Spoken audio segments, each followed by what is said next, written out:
दोस्तों, आपने कई ऐसे ट्रेडर्स देखे होंगे जो बड़े बड़े स्क्रीन्स पे अपनी बड़ी बड़ी प्राइस चार्ट्स खोल के बैठ जाते हैं। बट वो कर क्या रहे हैं? वेल, वो टेक्निकल एनालिसिस कर रहे हैं। और आज के इस वीडियो में हम टेक्निकल एनालिसिस के बारे में डिटेल में जानेंगे। टेक्निकल एनालिसिस एक ऐसा टूल है जिसको आप यूज करके कोई भी कंपनी या फाइनेंशियल सिक्योरिटी के प्राइस मूवमेंट्स को प्रेडिक्ट कर सकते हैं।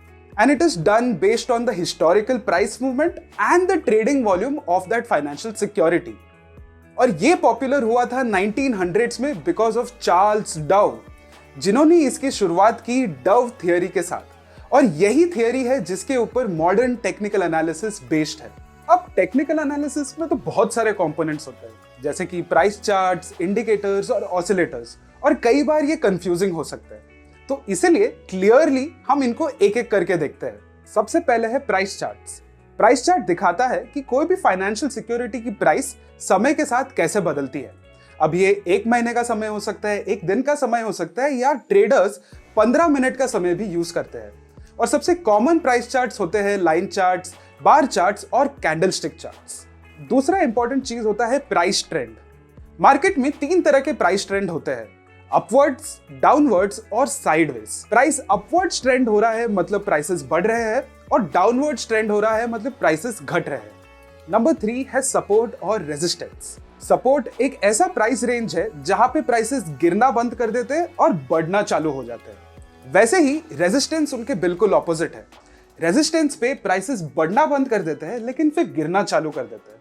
और ये सपोर्ट रेजिस्टेंस समझकर आप अंदाजा लगा सकते हैं कि स्टॉक के प्राइसेस कहां तक जा सकते हैं।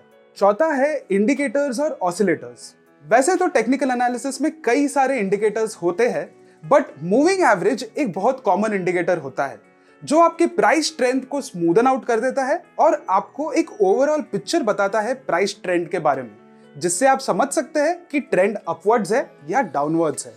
वैसे ही ऑसिलेटर्स भी कई प्रकार के हो सकते हैं, और उसमें सबसे पॉपुलर है रिलेटिव स्ट्रेंथ इंडेक्स यानी कि RSI, जो आपको बताती है कि स्टॉक्स ओवरबॉट है या ओवरसोल्ड है। ये इंडिकेटर्स और ऑसिलेटर्स यूज करके आप अपनी ट्रेडिंग डिसीजंस को बेहतर बना सकते हैं। और आखिरी कंपोनेंट है वॉल्यूम एनालिसिस। वॉल्यूम ये दिखाता है कि एक फाइनेंशियल सिक्योरिटी के स्पेसिफिक टाइम पीरियड में वो सिक्योरिटी कितनी बार ट्रेड हुई है। यानी कि अगर हाई वॉल्यूम है तो ये कंफर्म करता है आपके प्राइस ट्रेंड को। और प्राइस ट्रेंड्स और वॉल्यूम दोनों का इस्तेमाल करके आप फाइनेंशियल सिक्योरिटी के बारे में काफी सारी जानकारी निकाल सकते हैं।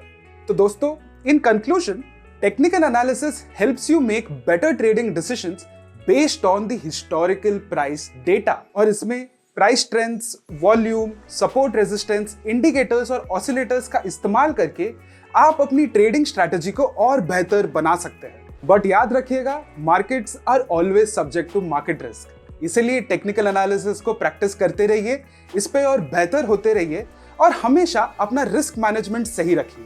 Investments in the securities market are subject to market risk. Read all the related documents carefully before investing.